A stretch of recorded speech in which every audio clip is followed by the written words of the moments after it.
ഈശ്വമിശിഹായ്ക്ക് സ്തുതിയായിരിക്കട്ടെ. വിശുദ്ധ മർക്കോസിൻ്റെ സുവിശേഷം 9-ാമത്തെ അധ്യായം 33 മുതലുള്ള തിരുവചന ഭാഗമാണ് നാം ഇന്ന് ധ്യാന വിഷയമാക്കുന്നത്. 2 സുപ്രധാന കാര്യങ്ങളാണ് ഇന്നത്തെ വചന ഭാഗത്ത് ഈശോ നമ്മുടെ മുമ്പിൽ അവതരിപ്പിക്കുന്നത്. ആദ്യത്തേത്, ഒരു കുഞ്ഞിനെ പോലെ നിഷ്കളങ്കരായി, ഒരു കുഞ്ഞിനെ പോലെ ദൈവാശ്രയബോധമുള്ളവനായി, ഒരു കുഞ്ഞിനെ പോലെ സ്വയം ചെറുതായി ദൈവരാജ്യത്തിൻ്റെ മകനായി മകളായി തീർന്നുകൊണ്ട് ശിശുവിൻ്റെ ഭാവമണിയുവാൻ ഈശോ നമ്മളെ ഓർമ്മിപ്പിക്കുകയാണ്. സ്വർഗരാജ്യത്തിലെ വലിയവൻ ആരാണ് എന്ന ചോദ്യത്തിൻ്റെ ഉത്തരമായിട്ടാണ് പറയുക. ഒരു കുഞ്ഞിനെ പോലെ ദൈവത്തെ പൂർണ്ണമായിട്ട് ആശ്രയിക്കാൻ സാധിക്കുന്നു. ദൈവത്തിൻ്റെ കൈകൾ വിരലുകളിൽ ചേർത്ത് പിടിച്ച്, ഈ വിരലുകൾ എനിക്ക് നഷ്ടപ്പെട്ടാൽ എൻ്റെ ജീവിതം തന്നെ തീർന്നു പോകുമെന്ന തിരിച്ചറിവിലേക്കുള്ള യാത്ര നമുക്ക് അനിവാര്യമാണ്. അവൻ്റെ കൈവിരൽ നഷ്ടപ്പെട്ടതിൻ്റെ ദുരന്തം എൻ്റെ ജീവിതത്തിൻ്റെ നൊമ്പരമായിട്ട് മാറും എന്ന തിരിച്ചറിവോടെ ആ വിരലിൽ തൂങ്ങി നടക്കുന്നതിൻ്റെ സുഖം അനുഭവിക്കാൻ, ആ വിരലിൽ ആശ്രയം തേടാനുള്ള കൃപ ഈശോ ഇന്ന് നമുക്ക് നൽകുകയാണ്. നമുക്ക് അങ്ങനെ ചേർന്ന് നിൽക്കാൻ ആഗ്രഹിക്കാം.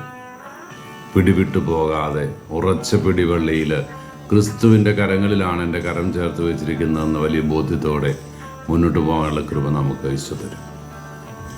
2-ാമത്തെ ഭാഗത്ത് ഈശോ നമ്മളെ ഓർമ്മിപ്പിക്കുന്നത് അവൻ്റെ ശിഷ്യന്മാർ ഈശോയോട് പറഞ്ഞൊരു കമൻ്റാണ്. യോഹന്നാൻ ഇപ്പോഴും സ്നാനം നൽകുന്നു, യോഹന്നാൻ്റെ ശിഷ്യന്മാരും സ്നാനം നൽകുന്നു. ഈശോ പറഞ്ഞു, നമുക്ക് എതിരല്ലാത്തവൻ നമുക്ക് അനുകൂലമാണ്.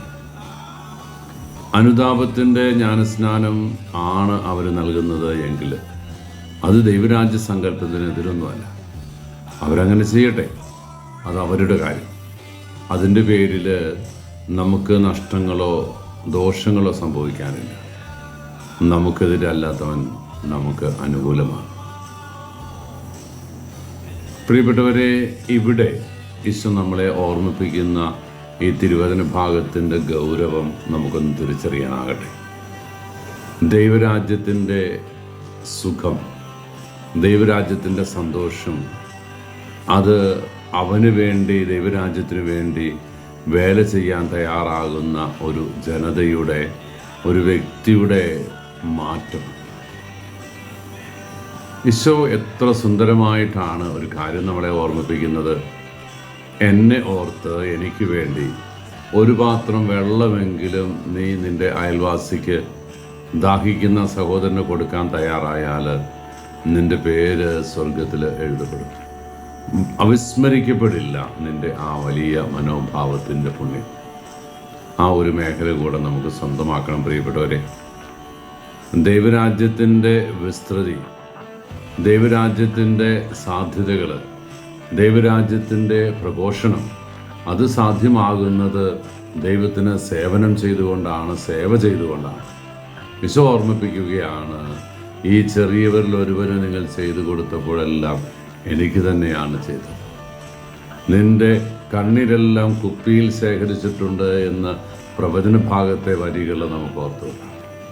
എന്നെക്കുറിച്ച് കരുതലുള്ള തമ്പുരാൻ, ഞാൻ അവന് വേണ്ടി ഉയർത്തുന്ന ഓരോ ഗദ്ഗതങ്ങളും, എൻ്റെ നൊമ്പരങ്ങളെ ഓർത്തുള്ള വേദനകളും, പാപത്തിൽ നിന്ന് അകന്നുപോയതിൻ്റെ സങ്കട കാഴ്ചകളുമെല്ലാം ഈശോയുടെ മുമ്പിൽ ഉയർത്തുമ്പോൾ ദൈവരാജ്യം നമ്മിൽ നിന്ന് അകലെയല്ല എന്ന് ബോധ്യപ്പെടാൻ നമുക്ക് സാധിക്കും.